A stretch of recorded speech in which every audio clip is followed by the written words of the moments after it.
Welcome everyone to this deep dive into the Singapore property market. Today we're really getting into the weeds of how properties are valued and the strategies for selling them. Let's jump right in. Yeah, absolutely. So, when we talk about valuation, it all starts with understanding where your number comes from, right? Without it, neither buyers nor sellers have a solid starting point. Exactly. Valuation basically anchors the negotiation. It's like giving both sides a realistic reference point. Sellers don't ask too little and buyers don't offer way too much. It's all about setting expectations.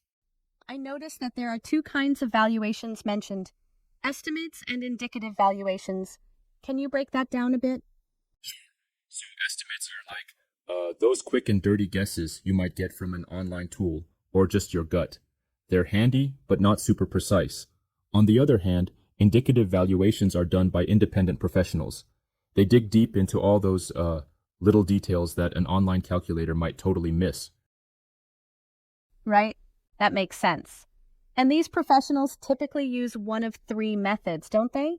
The first, I believe, is the direct comparison method. Absolutely. Direct comparison, sometimes called sale comparison, basically looks at what nearby properties have sold for recently.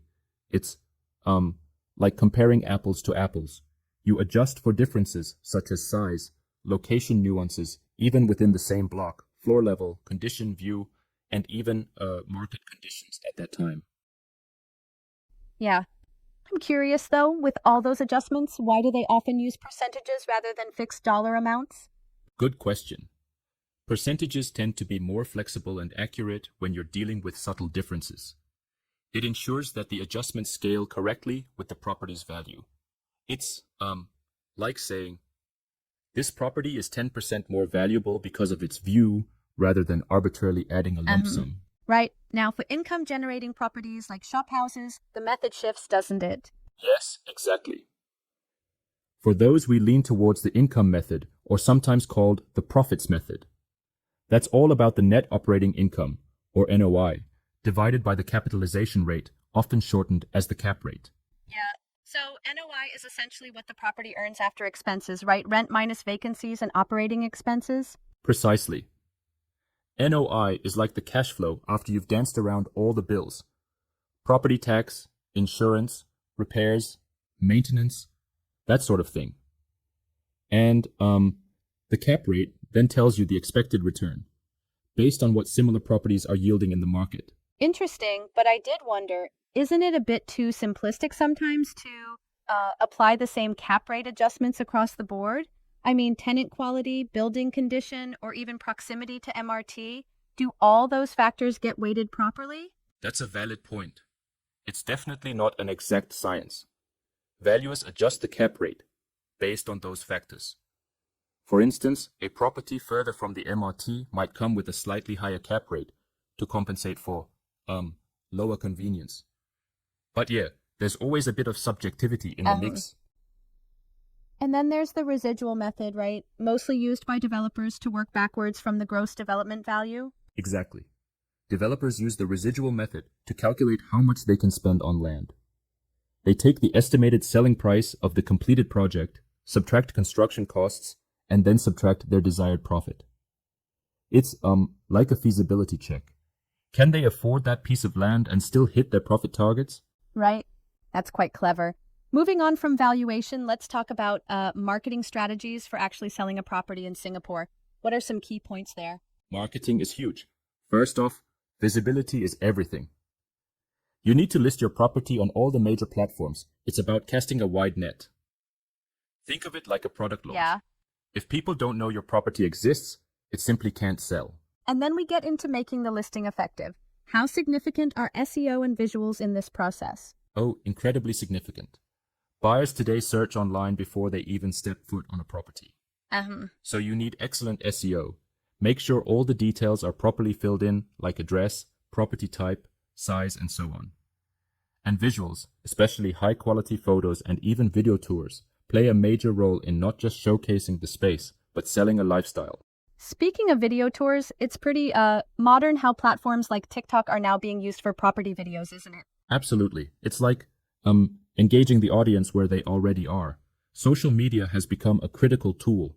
From Facebook to Instagram to even TikTok, agents and sellers can really leverage these platforms to attract the right buyers. Yeah. Now flipping the coin, if you're buying instead of selling, what are some strategies to tip the scales in your favor? Great question. 1. You can look at price gaps between new launches and resale properties. Oftentimes, new launches come with that premium tag, making nearby resale properties appear undervalued at first glance. And what about the idea of buying the worst house in the best area? I've heard that a lot. Does it really hold up? It's a classic concept. The idea is that location trumps almost everything. If you buy a fixer-upper in a prime area, you're betting on the land value, the area's growth. But you've got to factor in renovation costs and even lease decay, especially for older properties. That's fair. And then there's a mention of property auctions. They sound like a treasure trove of potential deals, but are they really that accessible? Auctions can be a goldmine, particularly bank foreclosures or mortgagee sales where the seller just wants to recover their money. However, they're also a bit unpredictable. Even if a property doesn't sell at auction, it might lead to afterwards private negotiations. Right. Now, when it comes to negotiation tactics, there's quite a list of strategies. Can you walk me through a couple of those? Sure. One widely talked about tactic is anchoring. This is where you set the initial price, either as a buyer or seller, to frame the negotiation. You reference nearby sales, and that number becomes the zone for negotiation. Then, there's also the strategy of understanding the seller's motivation. If, for example, they're in a rush due to relocation or something personal, you might have extra leverage. I heard someone mention strategic silence as another tactic, just pausing after an offer. Does that really work? Oh, it can. Being silent after stating an offer can really put pressure on the other party.